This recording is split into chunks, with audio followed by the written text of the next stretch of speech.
Hello, എത്ര പേര് ഇത് കണ്ടിട്ടുണ്ട്? ഇതാണ് പോത്തിൻ്റെ തലച്ചോറ്. ഒരുപാട് കാലത്തിന് ശേഷമാണ് വീട്ടിൽ വാങ്ങണതും ഞാൻ കഴിക്കണതും.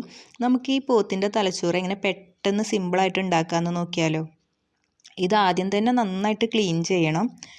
ഓരോ ഭാഗങ്ങളെടുത്ത് നന്നായിട്ട് ക്ലീൻ ചെയ്ത് ചെറുതാക്കി അരിഞ്ഞ് മാറ്റി വെക്കണം. പിന്നെ ഇതിലേക്ക് എന്തൊക്കെ വേണമെന്നുള്ളത് ഞാൻ പറഞ്ഞുതരാം. ഞങ്ങൾ ഇങ്ങനെയാണ് ഉണ്ടാക്കുന്നത്, വളരെ സിമ്പിളായിട്ട് ഉണ്ടാക്കാം.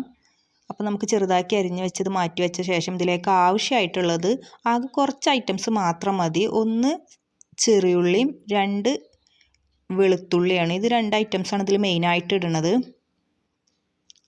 പിന്നെ ഇതിലേക്ക് വേണ്ടത് എന്താണെന്ന് വെച്ചാൽ കുരുമുളക് പൊടിച്ചതാണ്. ഇത് 3 മാത്രം മതി. അല്ലാതെ ഒരുപാട് ഐറ്റംസ് ഒന്നും വേണ്ട. ഞങ്ങൾ വിറകടുപ്പിലാണ് വെക്കുന്നത്. അപ്പം ആദ്യം ചട്ടി വെച്ച് അതിന് ശേഷം വെളിച്ചെണ്ണ ഒഴിച്ചിട്ട് ഇതിലേക്ക് നമ്മൾ ഇടാൻ പോണത് അരിഞ്ഞ് വെച്ച ചെറിയുള്ളിയും വെളുത്തുള്ളിയാണ്. ഇതിൻ്റെ ഇടയ്ക്ക് കാണുന്നത് കുരുമുളക് പൊടിച്ച് മാറ്റി വെച്ചതാണ് കേട്ടോ. ഇത് രണ്ടും നന്നായിട്ട് ഇളക്കിയ ശേഷം ഇതിലേക്ക് നമ്മൾ കരിവേപ്പിൻ്റെ ഇല ഇടുന്നുണ്ട്, ഒപ്പം കുരുമുളകും ഇടുന്നുണ്ട് കേട്ടോ. പിന്നെ എല്ലാത്തിലും ഇടുന്ന മാതിരി ഉപ്പും. ഇതിൻ്റെ ഒപ്പം കുറച്ച് മഞ്ഞൾപ്പൊടി കൂടി ഇട്ടിട്ട് നന്നായിട്ട് ഇളക്കി മാറ്റി വെക്കുക. എന്ന് വെച്ചാൽ അടുപ്പിൽ വെക്കുക, അത്ര തന്നെ ഉള്ളൂ. വളരെ സിമ്പിളായിട്ട് പെട്ടെന്ന് ഉണ്ടാക്കുക. ഒരുപാട് ഐറ്റംസ് ഒന്നുമില്ല, ഒരുപാട് മസാലകളോ കാര്യങ്ങളോ ഒന്നുമില്ല. അതുകൊണ്ട് തന്നെ ഭയങ്കര ടേസ്റ്റാണ്. ഇത്രമാത്രം ഇട്ട് കഴിഞ്ഞാൽ ടേസ്റ്റ് ഉണ്ടാവുമെന്ന് ചിന്തിക്കേണ്ട, നല്ല അടിപൊളിയാണ്.